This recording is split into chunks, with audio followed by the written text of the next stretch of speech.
What's going on, guys? Gomes here, back again on another MLB The Show 21 Diamond Dynasty video, reporting for a big week of content. I mean, this is massive. Like, the first time you get chosen to be the line leader in school, you have that responsibility placed upon you. You know, this is important. You don't want to miss it. But again, you could be ready to grind. You could have your schedule cleared out of the way and you can't play online. STS, you got to give the servers Viagra because you just can't keep them up.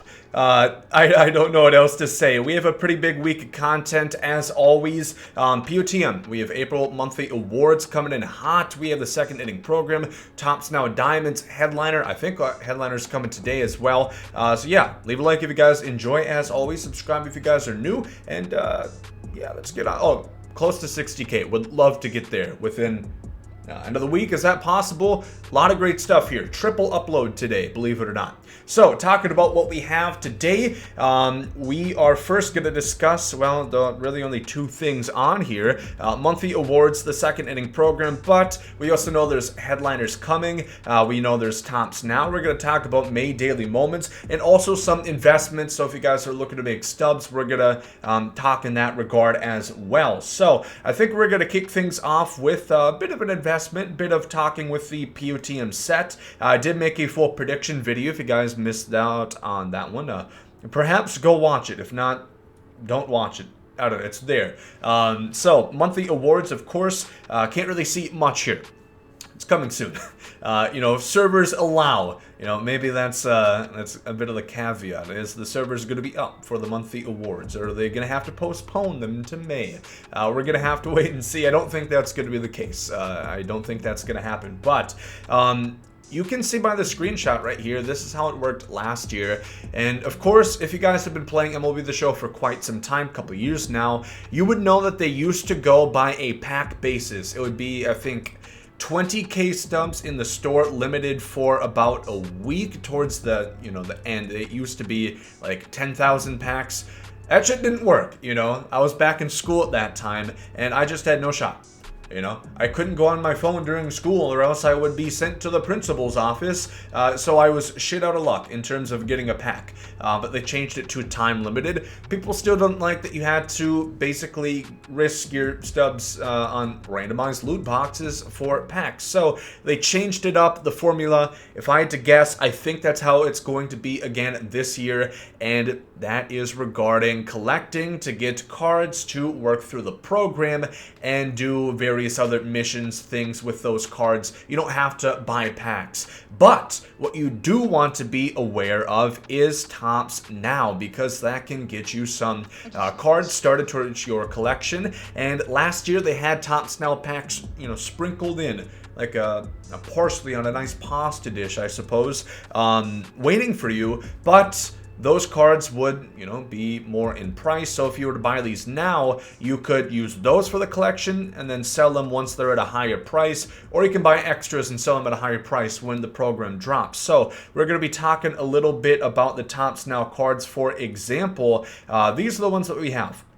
And this is what I would say. Collect and keep every single one that you have. Do not sell these cards. For example, Paul DeYoung, the shortstop, you can't see, but he's going for about 9.2 thousand. I'm too lazy. I don't feel like moving my camera right now. He's going for 9.2. So keep all these that you have, and especially maybe some gold stuff that's going for quick sell value. Look for those kind of things. Like, don't stock up on Nate Lowe, who's going for 4K for a gold. Same thing with your mean Mercedes. Look for guys like DeYoung. Look for guys like Madrigal that are close to quick sell value, low risk investments. You know, if they don't go up that much, you're not going to be hurting at all at the end of the day. One more thing I wanted to talk about is that there was also exchanges for the missions for the teams that ended up getting cards. So you see with the screenshot, this is when Kyle Lewis got one, Jesse Winker, those kind of guys got cards. I think Brandon Lau got one as well.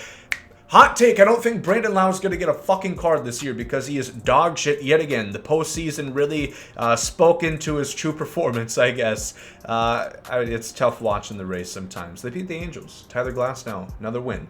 Is he going to go gold STS, or do you still have a personal judgment against him? Do you have a Pirates fan heading the content team, perhaps?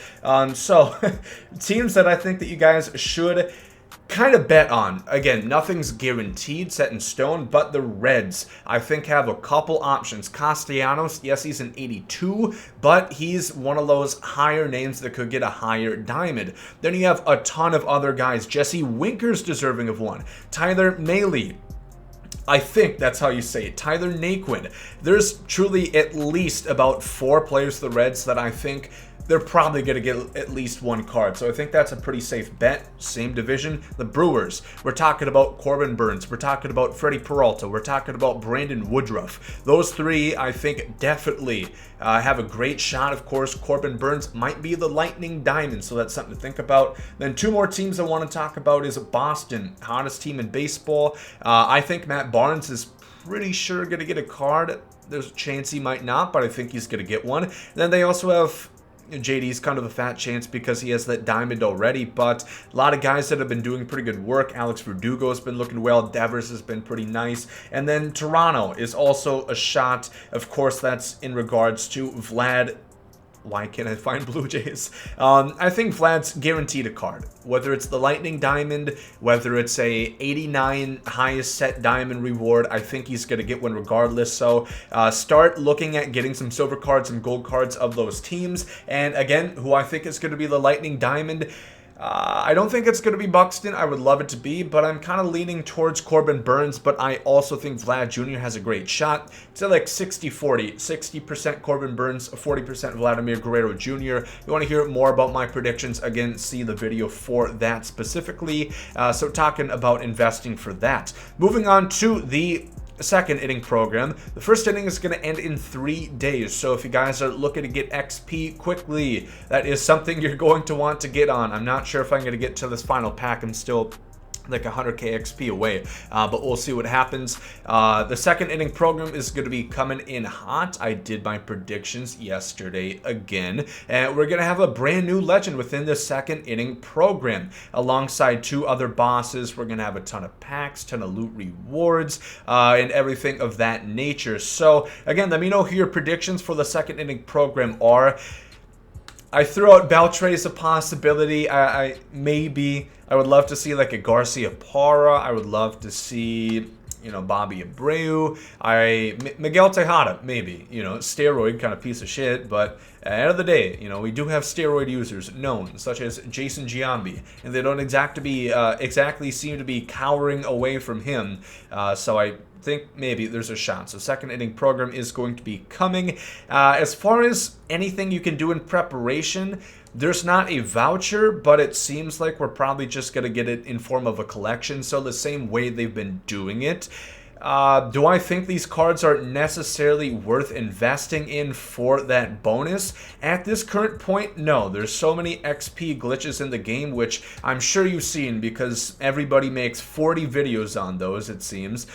These cards are going for about 35k orders that you could put in. So since I'm so good at math, 105. Wow. I speed ran that shit. 105k, I don't think that's necessarily worth it. If they were to give you 50k, if that's based on the first inning collection, getting those 42 series cards, 50k for 105,000, if you're no money spent, that's probably just not going to be worth it to you. You might as well just grind that out, and later down the road, if you want to get that, I don't think these cards are going to retain too much value, at least in one Gomer's opinion. So, second inning program out of the way, let's go ahead and talk about tops now.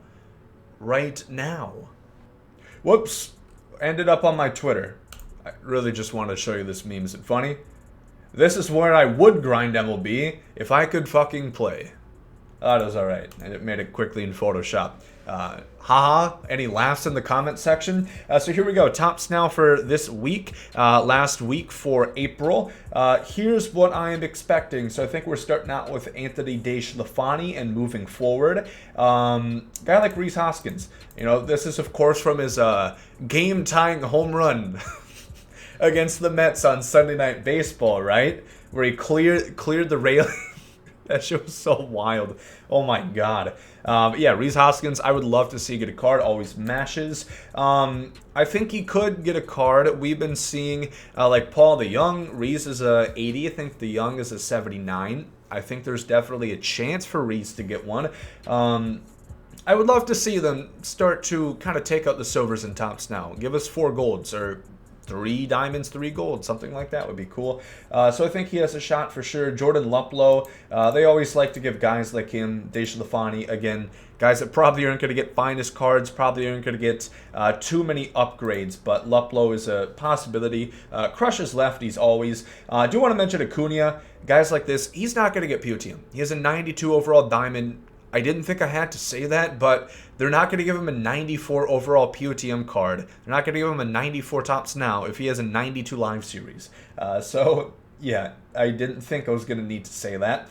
Christian Javier, would love to see him get a card. Has a pretty good pitch mix. Buxton, anyway you want him, that's the way I need it. I would take him either way. Kikuchi had a couple good starts so far. Maybe he would get a card. The ones I'm looking at, though, personally, Kyle Schwarber. Again, we talk about him in every aspect that he could possibly get a card. I would love to see Kyle Schwarber get some love. You know, he has that catcher secondary. I think catcher defense matters significantly less than it ever has. I don't think defense really means bubkiss. Diddly squat for the catcher position. Your mean Mercedes has only allowed, I think, like 2 wild pitches, maybe, and that's me still being a virgin when it comes to pulse pitching, pinpoint pitching. Both start with the P.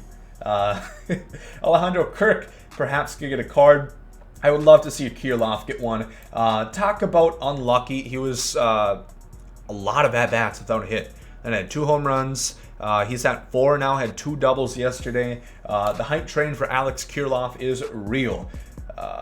You know, maybe Max Kepler could learn a thing or two from him. So those are some thoughts for tops now, of course. I'm not sure exactly. This Kirilloff ends at 4:30. I think the week ends at 31. So Kirilloff is in play. So my predictions, I would love to see realistically. I think there's a great shot for Schlafani. Like I said, he just gets cards like, or any those kind of guys get cards. And I would more than welcome a Kirilloff. I would more than welcome a Kyle Schwarber. Those are my predictions. If you guys used the Future Star Kirilloff last year, you know how good his swing is. And you know I have to refresh my camera. Talking a bit about May daily moments. Hopefully you guys have been doing these. I missed today, unfortunately, so it's going to be the 11th for me, but if you've been doing them all each day, May 10th is going to be the first day you're going to be able to choose one of these Evo cards. Again, if you missed my video, I strongly suggest picking Madison Bumgarner. The Matt Kemp just leaves a lot to be desired. He's going to be better when he's parallel, but who isn't? You know who else is going to be better when they're paralleled?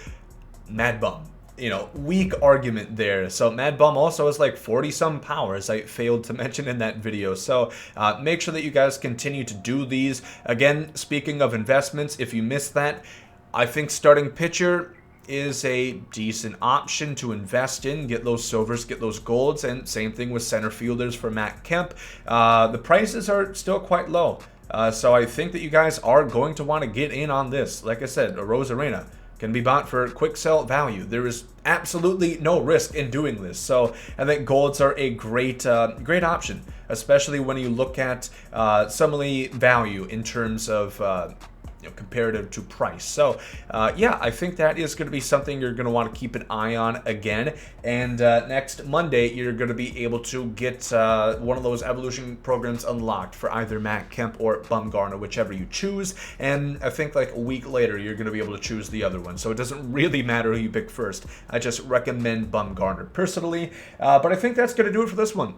If you guys enjoyed, as always, leave a like down below. Let me know what you guys think in terms of POTM second inning program. Who do you think we're going to get? And yeah, thank you guys for watching. Hope you guys have a great rest of your day. There goes some Saudi.